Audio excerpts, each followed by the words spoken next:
By now, you've probably heard my magic wand story. It's a brand that's been part of my personal journey for more than 20 years. But no matter how many times I sing Magic Wand's praises, I'll never be able to fully capture the story of this incredible brand. Well, now journalist and author Kate Sloan just completed a limited audio series documenting the history and impact that Magic Wand has created over the last 56 years. It's called Making Magic. And the series chronicles Magic Wand's incredible brand story through interviews with nearly 40 experts, performers, business owners, educators, and fans. So I got a sneak preview of this series, and what I loved is that Kate weaves together snippets from all their interviews into this amazing story arc. She covers Magic Wand's journey from appliance store massager to its legendary influence on culture and sexual independence, and it's all just fascinating. The first episodes of Making Magic are available now at makingmagicseries.com or on all popular podcast platforms. Just search for Making Magic or visit makingmagicseries.com today. Hey everyone, thanks for listening to tonight's show. My guests are Dr. Drew Pinsky and Michael Catherwood, the hosts of the nationally syndicated show Loveline.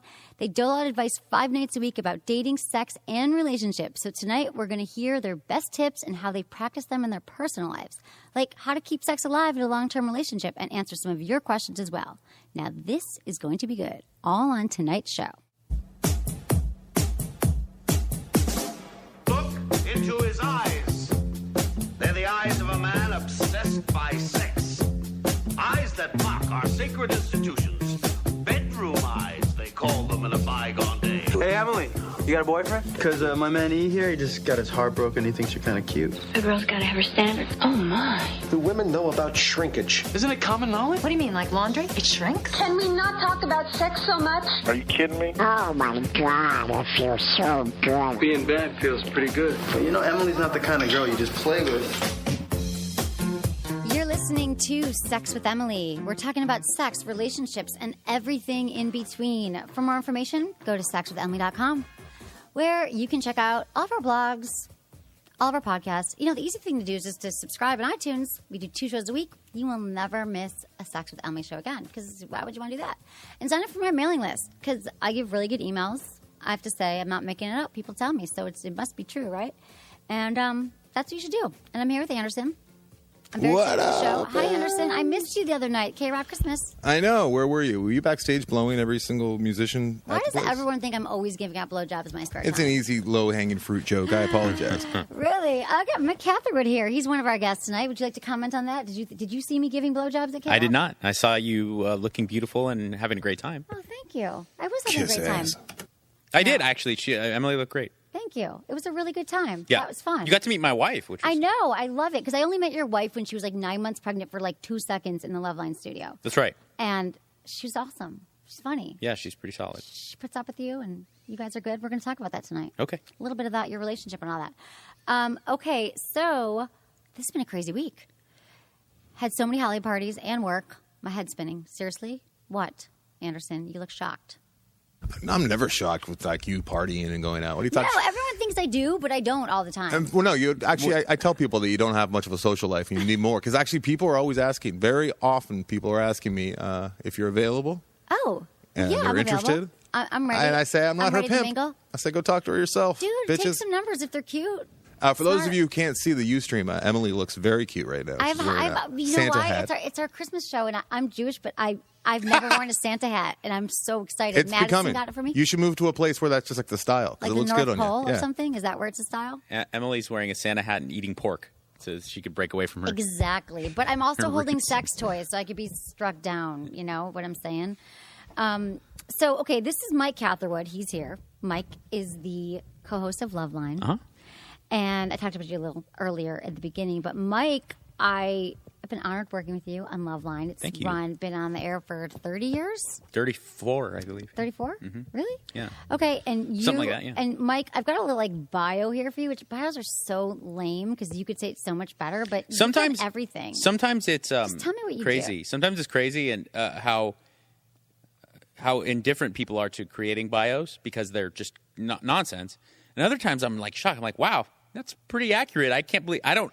For instance, my Wikipedia, I had never seen it until I didn't know there was one until like about a year ago, and I read it and I was like, this is spot on. Really? And like stuff like my mom's background, my dad's background, like where they're from and how they like their parents, and it was all true. Everything in there was like totally spot on. Oh, that's good. Yeah, Because some people go in and go crazy. They're like, that's not true. Yeah. It was a little bit nuts, but also at the same time, I started to think, well, who wrote that? Like, who in my life? You're crazy fans because you've been, But on there. my friends, like people who would know that, fans. I know, but my friends, like close friends to me that would know certain little details that are in there, would not write that. Because if they did, it would be all like Mike has a small dick and Mike is an Only orphan. you would write you a small dick. That's No. one of our topics tonight. I'm just saying, I know my friends that are close enough to me to know that kind of stuff. But they probably don't know how to would do never But have they don't know written- how to use Wikipedia because Wikipedia, you have to be like Wikipedia certified, I think, to use Wikipedia. Not everyone go in and edit their stuff.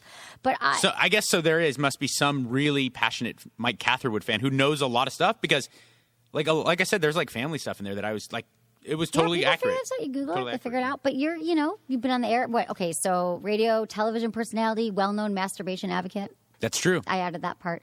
I really am, though. I know you're really articulate about it, and you share when you masturbate. Well, I just think that, a lot of times, even non-sexual stuff, young men especially they're so driven by their pent-up kind of sexual frustrations.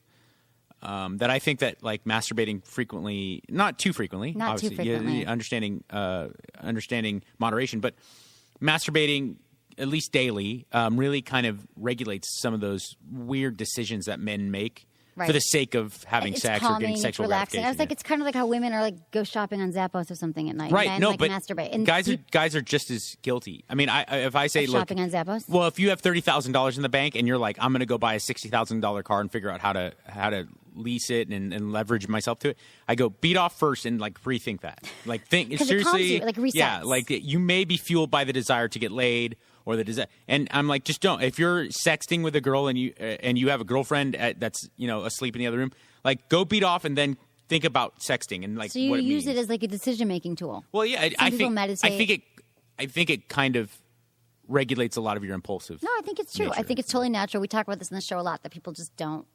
A lot of women, and I was like that. I didn't understand why my boyfriend, when I was like 24, I'm like, we're having amazing. Then you think it's the best sex of my life. Like, why is he always watching porn? Why is he, I thought that I wasn't fulfilling him, which is a lot of women believe that. But okay, there's a few things I have to say first before we chat. And the most important thing is that you have to follow me on Facebook, Twitter, and Instagram. So it's all Sex with Emily across the board, and you should totally be following me because it's fun. My posts they're good time. I get your newsletter. I follow you on Twitter and Instagram. Right. Thank you, Mike. I appreciate that. I'm pretty sure we're friends on Facebook. I'm pretty sure we are. I don't know because I don't became friends. really I think it took apply. us a while. Like I know that you don't usually you probably not friends with everybody, but I was. I just don't know. I don't put any effort into my Facebook. I have no idea who my friends are. I have no idea what's on there. I've got a page though. I've got like a Facebook page, and that's like the most important thing I have to say. And here's Dr. Drew. Dr. Drew's here. Hi, Dr. Drew. Hey, Emily. Looking good in his Hi. burgundy shirt. Look at more of a Yes, Merlot. You guys are awesome. Test. Here we go. Hello. Merry Christmas. Oh, thank you. Should I open it now? If you want. Susan Dr. engineered. Drew, I know you're part of the tribe too. Yes, Like I don't I have a dress Hanukkah like Santa. story, Hanukkah story. This is my first time ever wearing a Sure it Santa is. hat. She looks natural in it. I was doesn't going to she? say I know. Well, Emily actually, like when sometimes in certain outfits you're very Jewy, but then other times I look at you and you're very goy. This is very gory. Wait a minute. Yeah. What? Yeah, well, the Christmas hat. But when am I Jewy? I wear Like- all black every no, day. No, I know, but that is very uptown New York. New York, like Jewish chick kind of. You have that sexy Jewish professional chick look a lot, but then other times I look at you, I'm like, she could be a fucking Ruka from like East LA. When is that? When I'm wearing- Every once in a Loveline. while. Every once in a while, yeah. Do you agree? You've When I seen wear her, what? Drew, in her camel toe cheetah pants and stuff. I have camel toe. I do not own camel toe cheetah pants. They're leggings, and I never wear them out of the house. I do have cheetah leggings. I've never left my house in them since San Francisco. You're getting ganged up on How'd you tonight, it know? appears. I know. I'm not letting Hey, it happen. you I've got listen. the bell. You let us into your territory for once. So. Am I opening this now? Really? Like, oh, Stila. I love Stila makeup. This is awesome. Thank you, Drew. Thank you, Susan. Your lovely wife. Are you into like? This is like my favorite brand, and this is good. That's good stuff. It's She good. I know it's expensive. Thank you She so knows, much. she knows what she's doing.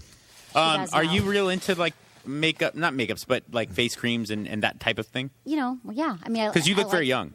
Oh, thank For you. your age. Visit my wife's bathroom. There's a full, a whole not thing. only a store, but a museum dedicated to creams and makeups and need so bikinis. much. That's the other thing. There's a museum of bikinis. Oh, your wife. So we were in Laguna Beach. And she's many things. Oh, yeah. Susan I remember Pinsky. your guys' swinger party from like a month ago. I know. It was kind of weird. I was like, really? You went? I'm like, no, we're all friends. It's totally cool and chill. Like, Yeah, sure. But it really It's a key did. party. Come on. Like Drew, really. I hypnotized them both. Sorry. I don't think that Drew would engage. Drew never would. It would just Anyway, chill. We get along. you were The point getting is, so well, Susan, I know for a fact that you don't engage in swinging with Drew because you walk correctly. Oh, stop it. Oh, If you engaged stop. with sex with Drew, you'd be all bow-legged and And with fucked you, up. I would just be exactly the same. Oh, yeah. No, you'd actually, your legs would be closer Are you together. in? Are you in? Were you there? Yeah, it Did actually brings your happen? legs closer somehow. My penis is so small. We're going to get to that later. But yeah, so your wife, among many things, very talented. She hosts her podcast, Calling Out with Susan Pinsky, but she also happens to be a bikini expert because she worked at a bikini shop when you first met her. Yep, that's right. True. And so we went bikini shopping one day. It was like Memorial Day, Labor Day, whatever. Labor Day. Was it Labor Day? Labor Day. Yeah. And everything's in sale, right? Laguna Beach. And so we went into this bikini shop. And she just sat there with me. I tried. She's like, nope, yes, your ass looks bad. Your ass, like she just knew, like, yes, no, take it off. You're wrong. And she was pulling them. Like there was like thousands of bikinis, and she knew. And I bought like 5 bikinis, and they were all amazing. Like you can't do that on your own as a woman because the girls were like, oh, it looks so good on you, and then they don't. But No, she Susan, knows- she absolutely Susan was knows like, bathing no, suits. take it off. No, like she was like the bikini Nazi. And then she Sounds picked like me. good ones. Sounds like They're me hot. going to buy suits with my friends. I know. I Yeah, seriously yeah. actually I'm always want like, to go no, out of those town. lapels are too big for you, dude. You're not tall enough. You need thin lapels. You got to match your tie to it. And my friends are like, thanks, man, thanks. No, but everyone needs a friend like that. I don't have that in LA. Susan, I should go shopping with her. Okay, so you're both here now, so we'll just I'll do my little intro. If people don't, I'm assuming, unless people have been under a rock, they've heard of Loveline. It's been around for 30 years. He said 34, Mike. 83. Okay, Do I'm the bad at math. math. 31, I really don't 31, do 32. math. Actually, it makes me. It'll be headache. 32 exactly, like January 3rd, right? Isn't that when you started? January? No, all I know is I remember New Year's Eve 1984, and it was a Sunday. And it wasn't even New Year's Eve. It was actually New Year's Day because they'll never do the Rose Parade on a Sunday. Right. So New Year's Day was Sunday, and the show was Sunday night, and the second was the parade. Right. And I remember having to get in through the parade track into the K-Rock in Pasadena. And I'd been doing it a few months at that time, so I probably started the summer of '83. Okay. Yeah, don't So start like me 30 about something. New Year's Eve and the fucking Rose Parade. Yeah, yeah. And Why? Bring up my Oh, if you I see. goddamn come visit horrible us, memories. you'll see. Yeah. I want to. Pasadena's I'll all. be back. Well, come visit us. I know because I'm going now. I'm going to Florida. My mom's Jewish. My mom is not the Jewish guilt type at all. I wish sometimes I think it would have been better Yeah. if she had any. Like anything that showed that she cares, but she was like, whatever, have fun, go to San Francisco. If you don't like it, you'll come back. You Like, can she take was some never- of my mom's. She's goy as But then hell, she but called me and said, lays you it on know, thick. she goes, I'm not getting any, I'm not getting any younger. She's in Florida. I'm not getting any younger, Emily. Really? you bring her out here? I could die soon. You guys would love my mom. She's like, I'm not kidding about it. I'm not going to be around forever. You should come hot? to Florida. Yeah, she is. She How looks old? amazing. She's 71. Where? I'll fuck She her. has a place in Sarasota. Dude, you probably would. Mm-hmm. Who wouldn't you fuck if you weren't married? But, but even- I just wish even I knew you as for a- 5 minutes when you weren't married. And you were Even sleeping with as everyone on if Dancing with you Stars. knew me when I wasn't married, I'd definitely fuck you. That would have made for a good show. Come on, talk about it. You would You would listen, have fucked me. How do you know I would have fucked you? you would have. Really? All that Yeah. small penis talk? Yeah. Okay. Drew, Would I from what fuck you him? know of me, as a man who knows me very well on and off the air, and Yes. especially knew me during the time of Activity. post first marriage. Yeah. If Emily was like a part of Loveline the way she is now, and during say like 2008, honestly, as a betting man, what would you say the chances that I'd have sex with her would be? I'd more be wondered why it wouldn't. Right? Yeah, like Something yeah, would have to get in the way of it. Yeah. Yeah, it's and so although it appears we didn't know this till this minute, she's deeply turned off by the small penis I'm talk. kidding. It's a joke because that's actually something we're getting. She's Mike deeply has turned dick off by it. dysmorphia. Yeah. We I do said have body dick dysmorphia. We know where people Angers think they're my fat. wife. And it angers me too. What? His dick morphia. And then know- Mike always talks about having a small penis, and I don't really, he won't show it to us. Yeah, people do not think about the fact that the male preoccupation with penis size, penis shape, penis whatever is a form of body dysmorphia very often. Right. It has sort of two manifestations. One is when men have low self-esteem, not even low self-esteem, when they're just not feeling good about their place in the world. You know, young men particularly, they have, who am I? What am I going to do? Right. They start preoccupying about their penis size. It becomes sort of a surrogate symbol for their bigness, their worth. That makes sense with me. Yeah. But as a syndrome, I was just reading about it the other day, and I realized I've seen this a number of times. These guys, in fact, we had a guest in here that started. Eric Andre. Typically, how it goes is they start worrying about STDs. They get a little irritation and go, oh, I've got one. They see dermatologist, urologist, like 4 or 5 of them. And then they'll come to a generalist like me because they get sort of dismissed and blown off by all the specialists. And they'll go, look, there's a shiny spot. There's a little spot. Do you see the irritation? It's driving me crazy. It's so awful. And you can't see a damn thing. There's nothing there. They've tried all kinds of steroid creams and everything. It doesn't help. And you put them on an SSRI, which, by the way, works for all body dysmorphias, and then goes away immediately. They You stop had being- this they're not experience? preoccupied Well, I have with since- that becomes their obsession, but It they're no goes longer away. the Boom. obsessive ruminations. It just We goes talked away. about how Drew, speaking of SSRIs, I'm going to go ahead and need you to make that call tonight. No. Well, What? listen to this. What the fuck Let's is talk going about it. on Wait, with this? I ordered. See, you can Wait, see wait, I my made your express- last one refillable. you see, I What made is it. that? Just call. Okay, I made it. Did you want him to I call made now? my I made my prescription from Express Scripts, which I Yeah. haven't. They sent me 7 fucking pills. Oh, What is it? that means they're not going to cover it.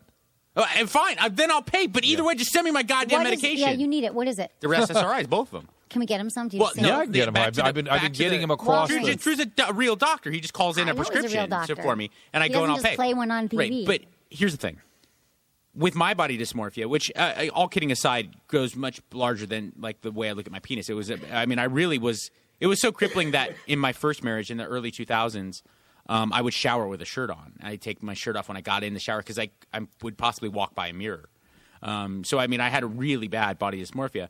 When did it start? What age? Junior high school, I would say. Okay. Probably.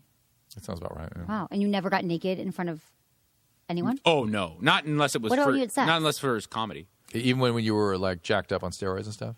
Yeah, even it was actually probably worse. What about when you were wasted? I How think could I you not found help I think with I getting found like a naked? little comfort zone, like maybe like sophomore year in high school, before like right before But I not you only would get got out, you would get out and pose down in a fucking. yeah, but I honestly You did can't that. wear like a snowsuit if you're a bodybuilder. I know, on but I stage. did that as a way to like Compensate. One of my therapists thought it would be like a good idea to trial by fire, like To take steroids and then go do a competition. No. I don't think she was aware of Oh, steroid use. how ridiculous is that she didn't know? How long were you on Because I steroids? don't think most people, Drew, like you have such not only a working knowledge of like muscle building and like strength training because of your own personal like hobbies. Dysmorphia or Well, no, but you're- exercise bulimia. Dr. which is Drew's my like thing. very good in very good shape. and Workaholic. lifts- What else? Should we just call all of our issues out?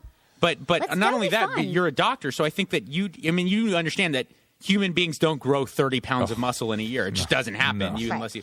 But she like that was a main issue for me when I was in my first marriage because a lot of other stuff got when my wife left me. My first wife left me. Then I started focusing on other things. Like the body dysmorphia almost got better by virtue of not paying attention to it. Okay. But during the time when we were married, that was my main focus when I was going to therapy. Was like trying to deal with. And you being- hadn't focused on it before in therapy. No. Okay, because it really it was kind of something that you just were Yeah, in your because- mind well, because I obsessively, was- but you hadn't talked to anyone about it in therapy. I think it regularly. hit an apex during my first marriage because my body dysmorphia became so much more clear because I was also sober. Right. When exactly. I So got that's- married to my first wife, I was 3 or 4 years sober. Okay. So by that time, I started to kind of a lot of things in my life became more clear. When I was 19 and had bad body dysmorphia, I just do coke, and everything went away. Right. Well, All everything- dysmorphia. Right, you just numbed everything. Yeah. Mm-hmm. So now you're dealing with that. But do you feel like it's getting better? Do you feel like you're making progress in it? I mean, I know I'm- you make the jokes about the small penis. Besides, But is it still crippling? it's still uncomfortable. Like I surf a lot, and when I take off my wetsuit, if it's hot enough where I'm not You swimming. could be like, I'm in the pool. Remember that Seinfeld episode? It shrinks anyway. What? Do you remember that? Yeah. I was in the pool. Oh, yeah. Do you want to hear a little joke about that? I think he's saying though, even just taking the wetsuit off in public, forget Oh, the I see. penis. Okay, I was- Just Yeah, Yeah, no, look I'm at just the saying, like, penis. just like seeing my physique help it. is a Extrapolate. thing. Like I do a lot of photo shoots, not a lot, but I've done photo shoots in my life, like when I was on Dancing with the Stars or when I was in certain magazines, and they're like, "Hey, Mr. Muscle Man, go ahead and take that shirt off so we can get that shot." And I was like, "You got to be fucking kidding me!" Right. And I'd be like, to real photographers for like feel like in details, such good shape and and I'd be like, handsome, Okay.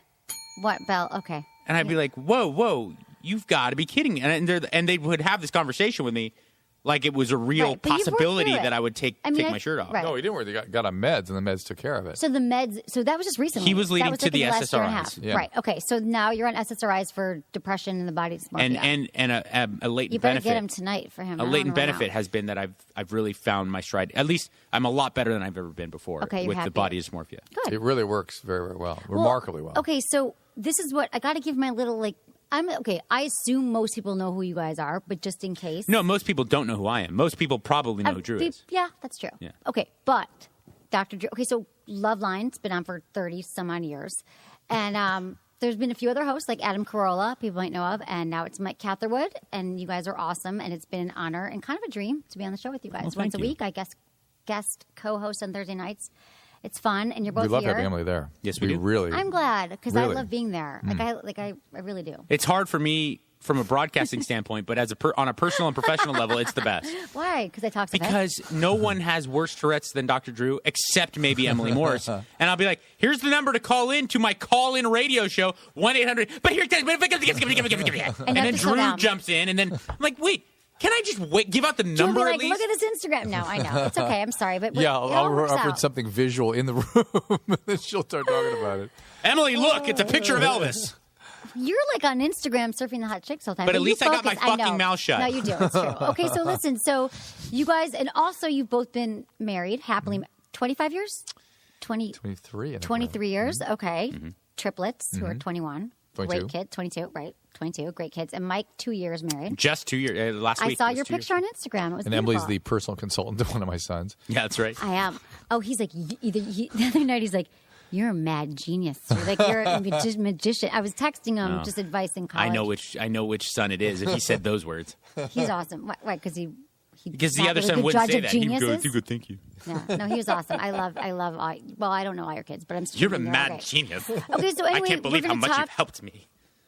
That's did help one him. son. Dude, I know, but Drew knows I'm right, I don't know too. if I should say this out loud. I can't begin to express Don't my... embarrass him. I won't say it. No, don't It's say that. awesome. You can say it, but not in front of me. But I'm just saying, like, once I can't begin Let to me just express tell how you grateful I am for the... that you closed a deal Yeah. that we were working on. Okay.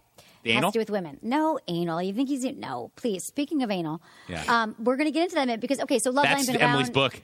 Speaking of anal. Speaking of anal, that's not a bad title. It's a good title. Okay, so Loveline's amazing. You could listen to it 5 nights a week. You could download the podcast, all that stuff. Okay, so, and then Drew, HLN, you're all over the place. Teen Mom, Celebrity Rehab, they recognize you. Drew's really Mike- becoming one of the fixture, like really one of the main faces of not only HLN, but like the CNN company as a I know. whole. Well, he should be. Someone needs to We're going to replace be... it. 2015 is going to be an important year for that show. Yeah? What's going We're to happen? getting an audience in there. It's going to be that's really gonna be, cool. That is going to be very cool. So everyone should check that out. They're starting to hire Latinos. And Mike, if you don't know who Mike is, you're on there sometimes. And He's going to be on a lot. I hope. Everyone freaks out, right?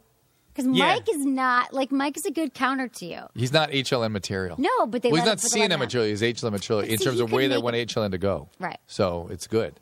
I'm not HLN material in that most of the people that get mad at me are fucking idiots. And it's a lot of times he'll bring panelists on that So like to everyone pander who to just fucking doesn't idiots. agree with you is an idiot. No, not at all. But don't you do No. things that like freak people out, like in the middle of the show, like Sam, his co-host, or you'll Oh, say yeah, something, yeah, show him yeah, pictures, yeah. like the big. Mike has an obsession with big penises, pic photos that he sends around. I've to actually everyone. moved beyond that. It's more to gape, right, Drew? That's my... Yeah, where's my phone? And didn't you like do something a video? Because phone in the room. Susan Pinsky comes up to me, she goes, Michael has a video that he's showing tonight of his daughter saying anal gaping. I'm really concerned. I'm like, she's only a few months old. She's probably not really saying it. Isn't that funny? Is that bad? Say it out loud. Anyway, Susan told me it must be true. But Mike, okay, so 10 years you were on Kevin and Bean, very popular LA morning show. Yep. Psycho Mike. Yeah, that was me. AKA. And then Loveline 4 years ago, and you were also on Dancing with the Stars. It'll be And my 5 favorite this part March. is that he's... Oh, really? Yeah, I can't believe it. It really has flown by. And then my favorite part of Dancing with the Stars is that you slept with everyone on the show. Not- And I want to listen, Google it on YouTube. in and find defense out. of the married women on the show, I didn't sleep with everyone. I slept with a considerable amount of girls. Okay, Yeah. got it. So that was pretty awesome. Yeah. And also, if you want to find out Twitter and Instagram, you're What at is the Dr. number? Drew. I've never asked you that. 4 or Of 5. dancers or of people total? Yeah, from the production. 6. Okay, that's what I And how figured. long were you there? A I month? was I was voted for all first. I know you were off first, but there about you're not 3 a- weeks. he was too busy boning to get over the dancing. Do you Yeah. think that if you spent more time practicing the moves, you might have? We're on Ustream right now too. If you wanted to do anything, do you think that you would have maybe would have voted off second? Sex aside, I think if I would have like really applied myself more, I could have done better. Because you weren't taking it seriously? I didn't take it seriously at all. In fact, I went out of my way to not, because I felt it sounds so crazy. Like back then when I was young, but that was only like 3-4 years ago. But right. I just had a different view of it. I thought it somehow wouldn't be Were you cool. like a self-hating dancing? No, with it's like it wouldn't be cool if I tried hard. If I really learned the moves, that wouldn't be punk rock and cool. So I just I had this attitude where it's like I knew I was the least popular guy. I had the least amount of fame. So that already was like really working against me. No, not true. You could have like swept onto the dance floor and kicked ass just because you weren't well known. You even if I was the greatest dancer in the history of that show, I wouldn't have beat like and the producer who Alley's you banged and then you banged her assistant was probably like he's off and they like rigged it. Yeah. No, the girl. I made sure that the girls that I was lucky enough to make love to were not powerful enough to kick me off the show. Okay, got it. Well, that's smart. Yeah. Okay, so Loveline, how did you guys meet? Oh, we met. You met years ago, right? Yeah, we met because we both are from the Pasadena area, and Drew was at the time like a huge fixture in the recovery community there. Still is. Because he was working in he's working in the addiction medicine department of a Pasadena. I was running that program. Yeah, I was chairman of the program. Okay. And so that and once being my home neighborhood. And then also me finally getting clean and sober there. 12 years? Yeah. Yeah. It's 12, a little over 12 years. So. Okay. So that's when you met, when you were getting sober. So Yeah. he was actually there. Wow. He treated you, sort of. Can we not talk about that? No, Okay, of course. so Yeah. Wow. So Mike Catherwood detaxing the whole thing must have been. He has to tell that story, not me. Okay, Yeah. right. We're going to talk about that. But this is what I want to know. So then you guys came together, did Loveline. And I just want to ask you both. Well, no, first I want to ask Drew. Who's your favorite co-host been? So Mike, of course. Well, if Emily were a regular fixture, it'd be Emily. Okay, good answer. Okay, so I just want to know. I mean, 30 years on Loveline, and you've even been here for 5. And you listened to Loveline because you used to prank call when you were like 12, right? He so did I. He liked the Corolla years. Right. Those were the golden era for me. But I want to know what you guys think of what has changed in sex and relationships over the last 30 years. A lot has changed. When I began, initially began. Really, what motivated me was HIV and AIDS. Neither terms had been coined yet, by the way, at the time. We were still calling it gay-related intestinal disease syndrome. We were GRIDS. It wasn't until like 87 We even. just began to call it AIDS. We did not have a causative agent. The term safe sex hadn't been coined yet. We had Drew, I'm sorry to interrupt, but before GRIDS, wasn't there a time where it was actually called the gay flu? There was a time when they didn't know what the hell. Yeah. They had all kinds of names and all kinds of ideas about it. And when I was... That's a good band name. Yeah, by the time I hit the gay wards, flu. they were starting to call it AIDS, and we were just putting people on the ground hand over fist. And I thought, oh my God. And nobody was talking to young people. There was still a sense in this country. We'd just been through the sexual revolution, and nobody thought that adolescents would follow in the footsteps of the adults. Well, adolescents are not to have sex. We don't even discuss it with them. Nothing. No, don't discuss it with them. That's adults. What do you consider adolescents when you're talking about this? Under 21. Okay. And I was like, hey, fuck that. I know what people are doing. I've been seeing it all the way through high school, and now I'm in college, and I'm in medical school. This is not something that just started. Young people are engaged in sexual activity, and they need to know about this thing because it's not going to just – people were convinced it was just a gay phenomenon at the time. Right. And it was clear to me it was an infectious disease. So that's what got you in here, but then the calls started coming in. Well, no, it got me in, and that's mostly what kept me here. I was once a week. It was Sunday nights, midnight to 3 in the morning. Wow. And I'd stay a week. Yes, one night a week. I'd stay an hour or two, and it got popular fast, and would sort of move to 10 to 1 at one point. And I wouldn't stay all 3 hours typically. I just thought it was important to pump out this information. I did it about for free. Safe sex. Safe sex was not a term that had been coined yet. And condoms were behind the counter. Yeah, you got to it's so embarrassing. You had to line up and ask the pharmacist to get you the condom. And I was advocating this, and no one was talking about it. And over the course of 2 years, it went from like, what the hell do you think you're doing, to it being all doctors need to do this now. And it was a very difficult time for me. That's why I didn't use my last name. I didn't tell anybody I was doing it. I was very secretive about it. And it was fun and interesting and different. And I did it for 10 years for free. I thought I was doing community service. Wow. And the show got popular right away, pretty much. Pretty fast. There was nothing. I mean, serious people have tried. I tried. I kicked off the radio. No. My show didn't last. No, but I'm kidding. I didn't try to copy that. Mine's different. But Loveline, no one else has been able to come up against it. I mean, you really. Yeah, we don't. It is the only place that everyone grew up on it. That's how people learned about sex because there's nowhere else to learn about it. There's other places and other people. Hold on. There's other places and other people have tried. The truth is, and I hate to say it with him here, There's no one can do the clinical aspect of it the way Drew can. He's the best at it. There's it's absolutely no one's in that ballpark because I got it. There's plenty of people who can give you the clinical backing to all sorts of syndromes and diseases. There's plenty of people who are very entertaining on the radio and do it in a compelling and listenable way. There's nobody like Drew who can do both. He's both, exactly. That's why you've been here. So what else has changed? Like anal sex. So that was that. So that was that. 15. And there was through that decade, it was sort of a naive notion that I remember back when Dr. Ruth was telling people how to have good sex, and I was like, no, people know how to have good sex. What they don't understand is how not to get pregnant, how not to get STDs. Right. And it was a naive time, and there's no internet, there's no place for young people to go to get information. STD, sex education is abysmal in America. And in the infectious disease and the reproductive health stuff, infectious disease was behind this veneer of this is venereal diseases. Ugh.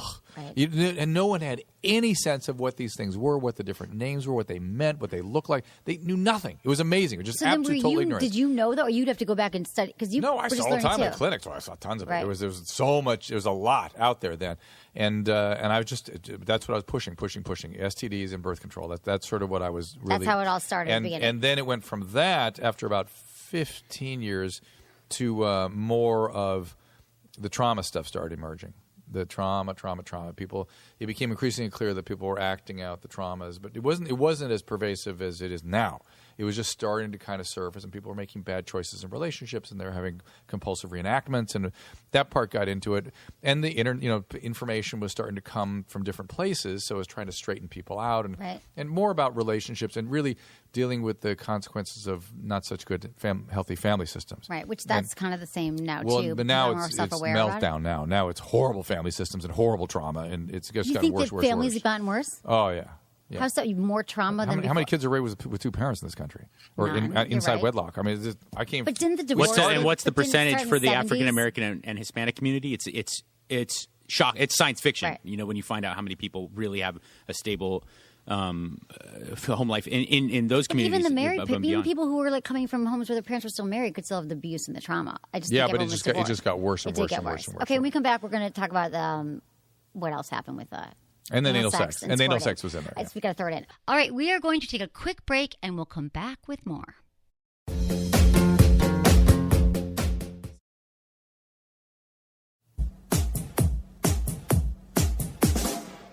Okay, back to anal sex. I'm with Dr. Drew and Mike Catherwood, hosts of Loveline and so many other things. But I'm thinking about sex because I know since I started my show 10 years ago, no one, maybe anal sex, people were just starting to talk about it. I feel like squirting's the new anal. That's kind of come out exactly more. Right. There was a lot of, when Mike was first started joining the show, there was preoccupation with how do I get my girlfriend to have anal sex? Right. That's weird preoccupation on the part of men. And then it became squirting. But that's in the last 7 years, those two preoccupations have hit. Exactly. So that's changed. And then people, you think, are just more messed up childhoods and all that stuff you said. So way more. And that, of course, gets acted out in their romantic lives. Always. It's the patterns. Yeah. We date our parents and all that stuff. Okay. So I want to talk about sex after marriage to both of you. After marriage? Yeah. To my wife? Relationships. Or to No, just in general, because you're both in relationships. Mike, you've been married for 2 years. You've been with your wife for 4 years, 3 years? 3.5, yeah. Okay, and Drew, 23? Yep. 23. Okay. So you both seem happy. I mean, you never really know what goes on behind closed doors. I am. I know, you guys both I hate to make seem happy. even that hackney joke. I am so overwhelmingly happy in my marriage. Yeah. I know. It's kind of annoying. Emily. Sickening. She's like repelled by it. You guys really are. But really, how do you make it work? How do you even want to have, you're still. I really think a big part, two big parts for me. Correct me if I'm wrong. Best tips. One is where you are in your life. Yeah. So that you got to be ready. For a guy, that's very important. You have to be ready. It has to be where you are in your life when you're ready to really commit. Okay. And then who you choose is really important. I don't think enough goes into that choice. You've got to be. There has to be something renewing about that relationship every day for a long time.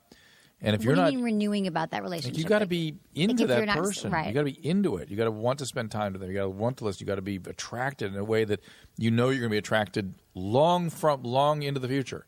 Because if you don't have that attraction at the beginning, it's not going to build. Well, it builds in a certain way. There's a certain element that, but not in a way that guys are thinking about. Yeah. Your boner doesn't grow. Right. It doesn't. It doesn't. But your appreciation for that person grows tremendously. But so many people get married or commit because they're having amazing sex. And they're like, oh, but we have great sex, so we're going to get having married. amazing And sex- that maybe fades after time. That can. The attraction. And you realize that I think everyone should get, like, you should fill out a form, talk about your sexual likes, dislikes. Sexual there pleasure. should be like an inventory before you marry someone where you answer Sexual all these hard pleasure questions. and the quality of sex is an incredibly important factor into a great relationship, in my opinion. This is, you're asking what makes it work. This is incredibly subjective. I'm assuming, Dr. Drew and his wife, they have an excellent marriage, but so much that goes into it is so unique to each relationship. Yeah. It's like saying, what's the best diet? Well, right. it's so personal. Right. But that's a really important point. But you have to focus. I think it's sure. I But think I was going to say people- the big thing what is were you that gonna say? without question, sex is a very important factor. But for men, especially, if you want to be able to really successfully engage in monogamy, you have to analyze whether or not this woman makes your quality of life better outside of the bedroom. Because I've been in plenty of relationships where, to quote about the the Kings sex. of Leon, the sex was on fire. But it was, I think we talked about it off the air last week, Emily, where I was saying, I remember moments where I was with this one girl where I actually was like searching for things to say to her. And like, I'd be in the moment looking at her. I'd be like, fuck, we have nothing in common. I better fuck her. Because and we'd be away It'll on distract weekends. me. We'd be like on Maybe I'll vacations. come up with a topic. No, we'd be on vacations on weekends, like weekends away, and I'd be like, well, and I'd honestly just look at her. We'd be like watching TV or something. And I'd be like, let's go have sex, because I would force myself to just have sex with her because that was the only time we ever got like really had I a think connection. that's really common that people are like, and then it they is. realize, oh, I'm kind of bored. I think you have to be the global sort of phenomenon. I think is you have to be excited to be with that person. It has to be fun to be with them. Yeah, exactly. You All want the someone time. who keeps right, exactly. You All want the to time. You can't. You got to think. Yeah. Am I ever going to get tired of this? Is there something that's going to tire in some way, or it's going to change in such a way, and I'll tire of it? I think that a lot of it too, to achieve very romantic means, to achieve incredibly romantic ends, sometimes you got to really roll up your sleeves and engage in a lot of very unromantic means. And what by that I mean, to achieve this relationship, this marriage, where you love every moment of it, like I'm describing, where I just am so happy in my marriage. A lot of times, it's not just about roses and nights out and fucking. Of course, it's about like us having serious conversations about learning to respect each other as people. And I could never imagine doing that with any other person, even my first wife, But people who is a don't very know good this. person. Like, I feel like there's so many guys, and this is just, I'm talking to a lot of people now, who've been in relationships, and even in their 20s, I'm talking to people. They're like, oh, men typically will date someone that they're really attracted to, and that's all they're not thinking about all these other things that I have to really like Also them. building and a it life goes with that person. Right, That's but they something don't. nobody ever thinks So, like, about. she's Men don't. super hot. I'll marry. Or you did it. How do She's you hot. I'll build marry her. a We're having life great with sex. somebody? But they're not thinking, I might be bored by this person. They're not. But women. We're more like, is he funny? Is he smart? Does he entertain me? But guys are just like the physical. I always say when in How a do you dating get guys in to a get dating over to like, situation, you're going to want to be entertained. You're going to want to be, have a good time. well, that's really hard But how to do we do get to that message to out? a young man because Right. and But I don't even mean older guys I don't do it mean all that the time. I don't mean that to belittle younger guys. It's just like hormonally, biologically, you're set up. You're not really set up to look at women as a way of who's going to entertain me. I mean, you're just not. I know, but You're a women fucking are. So I animal. think that Yeah. men should kind of like have some foresight no, that what this could happen. what You're should gonna get happen- bored. She's hot, but find a hot girl in the bar and I can show you someone Well, what that's should tired happen, of having sex with her. which the would whole solve thing. the problem for both men and women, is that women and men should wait till they're in their 30s to get married. Oh yeah. I think so too. That's why. Do not get married because before women 30. will then start to kind of discover themselves sexually more, and it'll level out that way. And men will start to discover themselves emotionally and psychologically more, and it'll level them out that way. And it makes for much better matchmaking, as opposed to in your early 20s when women are not most women aren't necessarily at their They're not sexual. sexually aware. They're They not don't know sexually aware of themselves. themselves, It's so true. and they don't have the lust that a man has. And then men are emotional. They're insane. They're like Right. tornadoes because they're just these walking testosterone factories. Well, that's why I tell people who work for me, I'm like, just in their 20s, I'm like, it's okay. Like, don't get attached yet. These guys don't know emotionally. You don't even know what you want. You got to date around a little. A big factor too is Sleep I around. had to in my first marriage, and you said that. Well, you married someone for the looks too. Or for I her did. body. I married Sex. a way hot person for my first marriage, but it wasn't because of sexual reasons. In fact, we didn't have sex at all. I could probably count on one I thought hand. you just kept having sex with her because you didn't want to talk to her. No, that was Never my mind. girlfriend before I married my wife. Oh, it's so confusing. Yeah, I know. I'll go and do like a flow chart. But no, but I was to say is that a big factor for me is that I took my family of origin as a model of what good marriage is, and you shouldn't always do that. I mean, that's not Because your parents had a good. my parents are still married, but like I said, you thought that's we've how it talked was. about it on the air. I've never heard my parents tell each other they love Right. them. I know my parents don't fuck, and they probably haven't for 25 years. I've never Have seen you my asked parents them? hold hands. I've never Right. seen. No, see, that's so hard when that's what you see in your home. You think that it's normal. To I people thought- who experience abuse. Well, my dad was always hitting my mom. I think really that's normal. thought that like the sitcom idea of marriage was the way it was because that's the way my dad worked his fingers to the bone, complained about not having sex. My mom complained about how my dad's never around, and it was like Home Improvement or any other sitcom. It's like, oh, I love my wife, but geez, I got to tell you about the strife I feel. And I just thought that's the way life was. You marry someone and then you don't fuck them and then you live together and a guy works and a woman complains about it. You didn't right, exactly. You didn't realize that you could have it all. I didn't. I didn't even understand. Because we don't have a model. You don't have a model Yeah. of it. Like I didn't have a model of like a happy family, happy marriage. Right. That's why I'm still here talking about it. Your stupid And dad advising was everyone dead. else. I know. But he was married 3 times before he died. So he went out like high. Like it was a honeymoon. He died. Sort of. I mean, it was a month later, but yeah. Oh my God! I know, in Mexico. He had a heart attack. He's 49. And I think if he was here, they would have been able to save him. He was like in for Cancun, sure. right? So, yeah, that was a bummer. No, Abandonment. I will be the first to say my people not at the top of the medical flow chart. Well, oh, yeah, Yeah, dude, dude. really. Seriously, like, why was he in Mexico? Okay, I want to talk about porn, which is one of Mike's favorite pastimes and I like it. I like subjects. porn a lot. So what do you guys think about this whole porn, like how it's affecting people's relationships It's negatively right now? affecting people's relationships. A lot. Hard to measure yet. I think we're seeing young males that are sort of disengaged from relationships because they'd rather not deal with a person. Since they've got porn, it's perfect. Yeah, Everything's it's so fine. good. That's all Porn they need. is so good nowadays. That's all they need. No, That's it. you laugh, but I mean that it's What's all going to the- happen when they get those virtual realities? But then Well, they then can't it's even over. have sex It's with a over. regular person, with They a don't woman, want to. because That's work. They'll literally because say their brains are getting rewired into just being that. They keep raising the bar of what's hot. there's that, but there also is the fact that I hear young males say the following thing, like, "Yeah, girls, they're kind of crazy. It's kind of Right. Fucking issues. They're hassle. They get mad. I'm fine. I'm fine." And they don't even want They relationships. know there's too much of a hassle. You want to know an analogy I always use, and I think it is a good one. It's kind of like sports and video games nowadays. A 12-year-old kid in 1980, let's see, and I was 12 years old in 1990. In 1990, you could only play Legend of Zelda on the original Nintendo for so long before you got bored with that fucking stupid game, and then you Right. go, I better go out and shoot some hoops, play some baseball. You really aren't that motivated to go break a sweat and have to deal with the grit of playing real football when you have Madden on an Xbox. It is so awesome. It is so fucking great. The gameplay is so smooth. The graphics are so hot. Why deal with the other part of getting sweaty and possibly getting a concussion? Okay, so porn just keeps your interest. And There's goes together. hot ass chicks that you can get for free. I can go to RedTube right now and put in anal.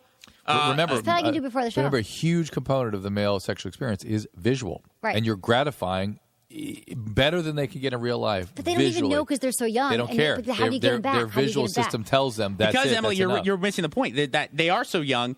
When I was so young, But that's I what they're was getting shaped. I was over the moon if I got my hands on a Victoria's Secret catalog.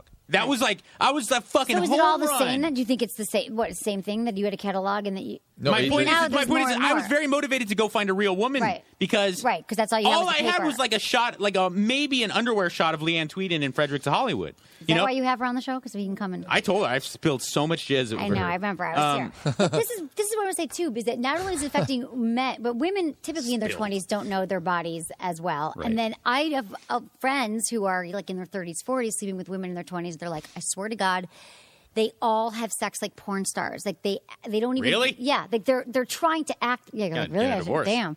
No, but not in the way that it's good. Like it's in a way that they're playing a role because that's how they think they should act. Like the moaning and the way they And move. mind you, a It's lot of not- young males think it's not that's what they're authentic. supposed to be. Right, and that's why they're pounding away doing the jackhammer Yeah. with them, and it's just a terrible place to how to learn about actually how to have sex. That they're learning through porn. I said that learning to have sex is like by watching porn is like learning to box by watching Rocky.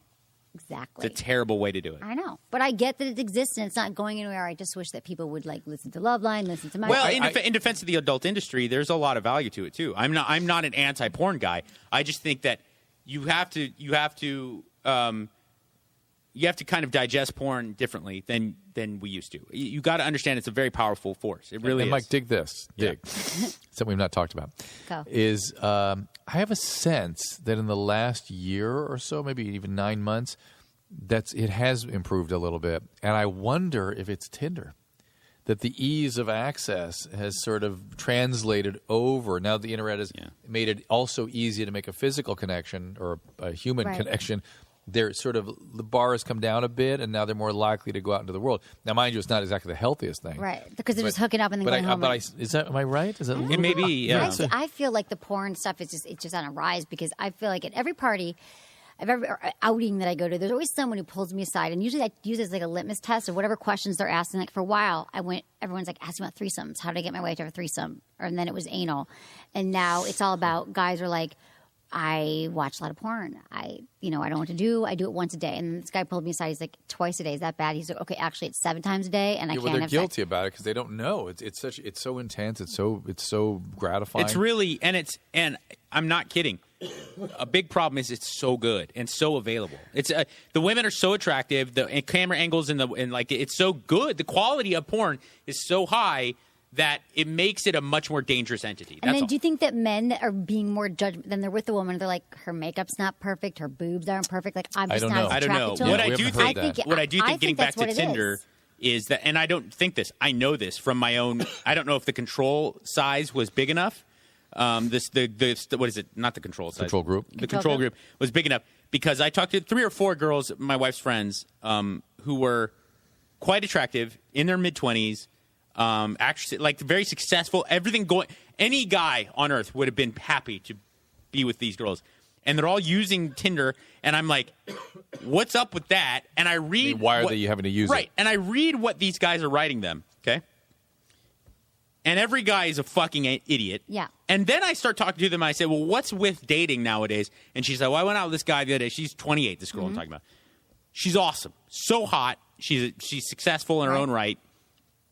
She's like, I went out with this guy who's 45, and we sit down to dinner, and he's like, look, I'm not going to play games with you unless we're in, like, some serious sex stuff, like multiple partners. I don't even want to, I'll drive you home right now.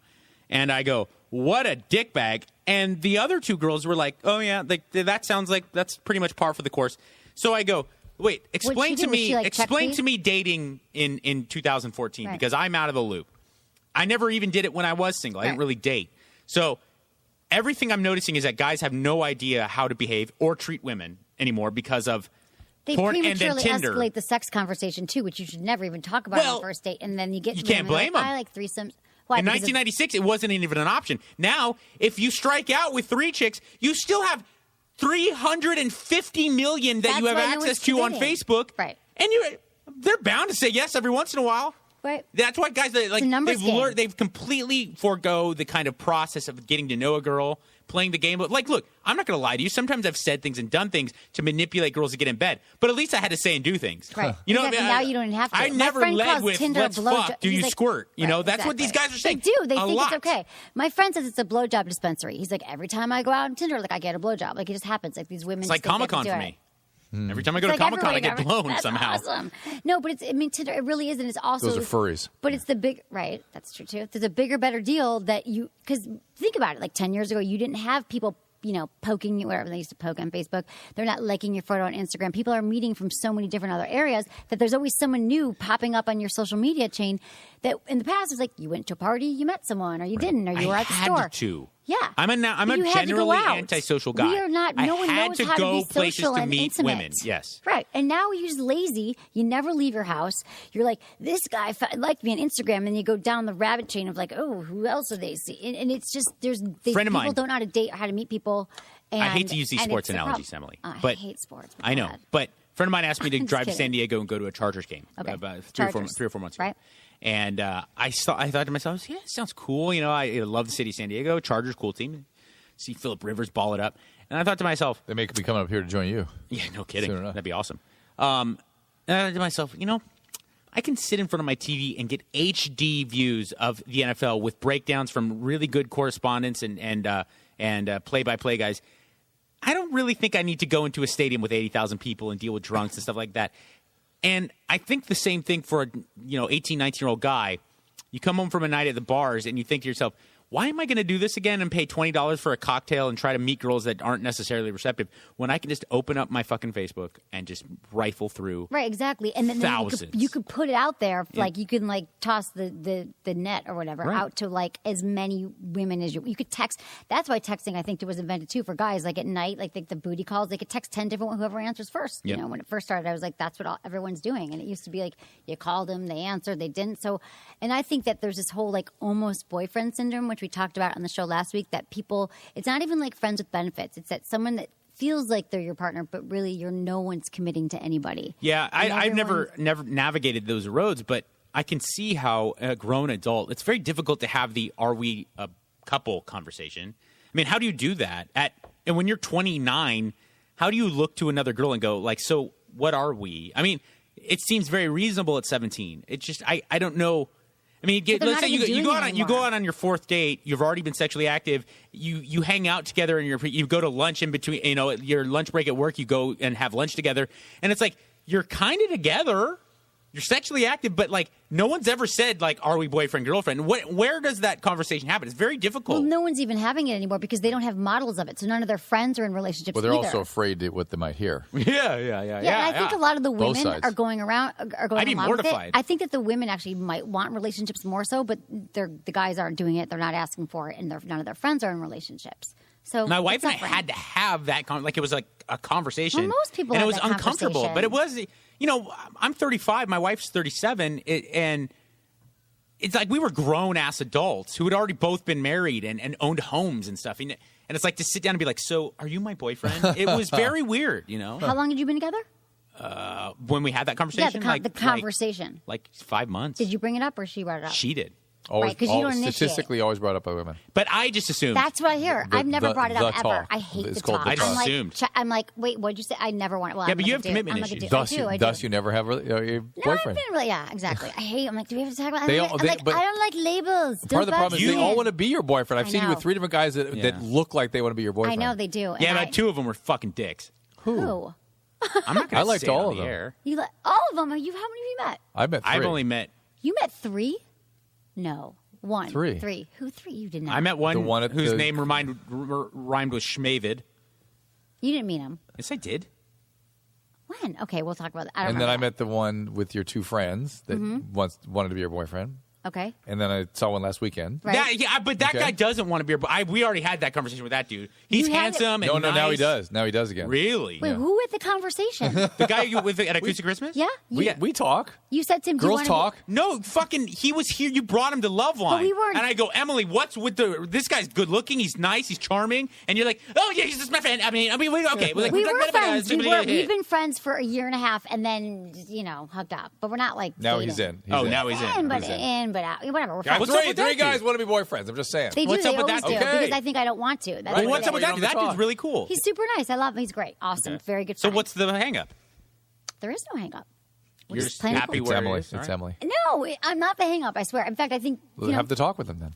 I've never had the talk in my life, but Well, I'm that's working time. on. You better expand your I've never horizons. approached a man like you have never approached a woman, Mike, which I find interesting for all the sex you've had. And I've never made the first move. I've never had the talk. And I have But been in listen, relationships for 2.5 years. I've Several. met one gotten of in those guys, trouble. too. I've gotten in What? I trouble met one of talking those guys about too, that. didn't I? I don't know who you met. We got to talk about that. I don't I've gotten in remember trouble who you with met. that, talking about how I've never like asked a girl out and got her number and stuff, and I've fucked like too many women to count. Right. And it's because, and I don't say that because I've gotten in trouble you're not on, bragging, especially it's no, just your well, thing. especially on like love They just throw advice type themselves out. podcasts. I've gotten in trouble because guys are like, "Hey, dude, that's not very helpful to me." And I go, "Well, I say that only because for the first half of my dating life, I was high and doing blow, and if you do blow with girls alone." You're gonna fuck them, Yeah. and so it That's why wasn't. you do it, right? You get yeah, drugs yeah. to Like get it's them. very not, easy. It's not when you're drug addict. You drug addict. You do it because you want to enjoy the coke together. Yeah, but a lot it's of like times it starts so- too because so I people just- have social anxiety about women. They use a blow. If I get the blow, this woman's going to sleep with me. So I was in a very Everything. unique world prior to that. Then as soon as I get clean, then I was on TV. So then I was in another very unique situation where girls would just be like, "Hey, how's sex with me sound?" You know, Right. and I know that sounds like but even afterwards, those women at the hotel, the MILFs who you that were was like, insane. he's just sitting there like waiting to go into Loveline. Like I don't know. No, it's worse. It's way worse. I Okay. I just dropped off a girl who I went on a date with and had sex with, and she was doing I can't even say. it's okay. She was doing a makeup exhibit. She was a hair and makeup for like TV shows, and she was working on a client at that hotel. So I "I'll be dropped back her in off. an hour." I dropped her off in her hotel to do her client, and I was waiting at the bar there because I lived in Pasadena at the time and Right. didn't want to drive all the way back to Pasadena before Understandable. Loveline. So I was like, I have 45 minutes to kill. While I'm in the bar, just dropping off a girl, I'm in the bar waiting, and these girls from these MILFs from Texas are like, "Hey, how about you come up to MILFs this from room Texas and have You can't sex get with any us?" better And I was than like, "What?" Was their hair like all crazy? And No, they were hairspray? in their 40s, but they were very attractive. And Oh, sure. And they just gave you blowjobs, right? Well, no, one of them, they were preparing to have sex I with me. love that I know all your And they were sexual- making out with me, and then they both got topless, and then one got full naked and started blowing me. And I remember, it was the funniest thing because she was blowing me, and I looked over, and the other one was topless on her BlackBerry, like sending a text to someone. And I'm like, She just what's couldn't be going on? Right, that's kind of weird. It was just a weird That's not situation. very good sexual. That's rude, Etiquette? actually. I didn't care. Thank you very much. Okay, you guys. Well, let's answer an email from one of my listeners. Let's do Because it. I think they would love to have Yeah, your sure. advice because you guys are like professionals. Yeah. It's about low sexual confidence. Dear Emily, the last few days, Don't my ask me. ex, who I ended on okay terms with, How old started person? texting me. I don't know. Okay. Doesn't say it. It makes a big difference. Okay, guys, we'll probably figure it out. But Listen, sorry. Can we just talk? Okay, the last few Now you days, know my how I feel. ex, who I ended on okay terms with, getting back, started texting me. We were goofing around over text when she said that I was the first guy she'd had a hard time getting hard, and that I wasn't that big, and that I was too hesitant and didn't just take her like she thought I would. Wait, this was he need was a with lot more this- information. Okay. So Go just ahead. listen. So she made him feel bad sexually. Yep, This got it. killed my ego, and now I'm Yep. pretty afraid to have sex with women. I've never been really good talking to girls anyway, and so I'm not the most confident guy ever. So it's not like I'm getting a ton of sex to begin with. I work out 6 days a week. I'm studying to become a personal trainer. All of my men's friends tell me just to focus on that and wait for women to come by. But my thought is, why wait? I haven't had sex in 6 months and haven't had a relationship for a year and a half. Isn't it normal for me to be seeking out a mate? Don't guys usually court girls anyway? I thought maybe you'd have some thoughts on this, Mike. I'm guessing that he's in his 20s Yeah. and that one woman can do this. Like, I was with a guy yeah. who his ex-wife said to him, like, your penis is small. And I'm just telling you, it is not a small penis. It's a lovely penis. It worked fine. I was very happy. I was like I was It's a lovely shocked. penis. It was a lovely really penis. lovely penis. I enjoyed it. It was actually, I would have to say, larger than normal. Mm-hmm. But she said this one thing to get him at the end of their marriage, and he never got over it. Yeah. And so I think this guy, he gets insulted. He's not that big. And how do you recover from that? How do you restore a castrated male? Is really what that's exactly. about. And I think more than anything, as I think about it, it's how vulnerable you were to this in the first place. It's like, why did somebody suddenly get depressed when they had a sudden stressor? Like, they just puts them over the edge. So there already was trouble with Right, guys like exactly. this. He was already worried about his. He's just not whole. And if you're not whole, if you hear his email, hey, dude, why don't you just go hang out with people? You're doing personal training. You know how to talk to people, relate to people. You must be able to. You're doing training work. Start just taking people out for coffee and hanging out. Exactly. Probably the same stuff you're telling my son. just hang Just out. don't think about just men, hang women. out. Just enjoy the time with people, and stuff will naturally happen. And if you're really into them, be open and honest. But just, don't. If you're whole, it's hard for somebody to take you apart. If you're already fragmented and fearful and unable to hold it together, somebody can just pull it down and the house of cards falls. You got to build yourself back up, takes time, right. which some of the women are telling him already, which it takes time. That's right. Some women are already telling him that, which is right, which is just focus on your work and focus on feeling good about yourself in the world, and then start dating people. But don't jump into sex necessarily right away. but really don't fall in love with anybody either. Exactly. Just start hanging out. And if sex happens, great. If it doesn't, also great. And see if you can get some experiences where you get literally back up on the horse. Right. And he probably feels confident, Mike, when he's at, work, so start channeling some of those skills of when you're confident. These vibrators.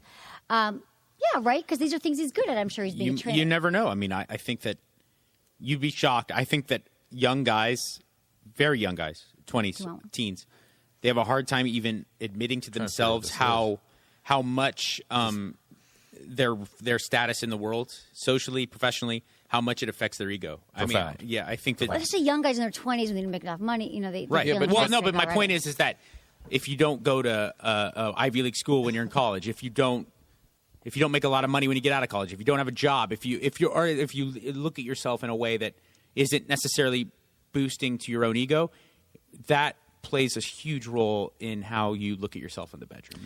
I don't think you get.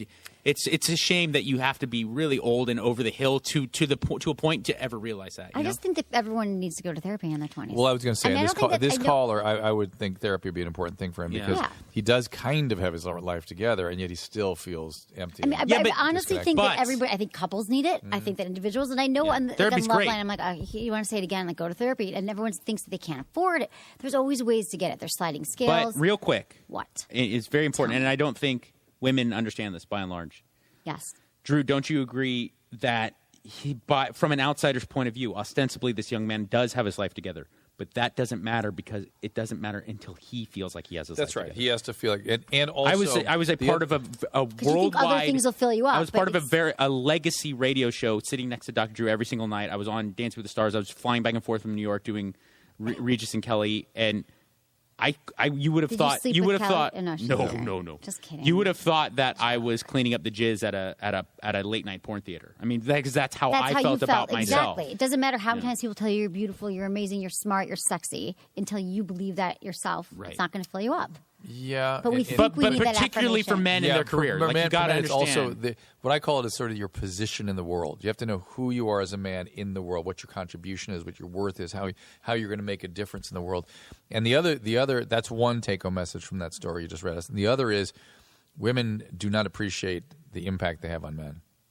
I didn't even know a lot of men are still 40-year-old men walking around still in pain over something somebody said to them when they were 11. Exactly. Or like 17. this guy with the peanut. Right, exactly. So you got to realize what's holding you back, and if you need to go to therapy. I don't know what other way to say therapy. Sometimes it feels like a broken record, but that's how we've all been in therapy, and that's how you work it out. So we got to go because we got to do another show. But I know.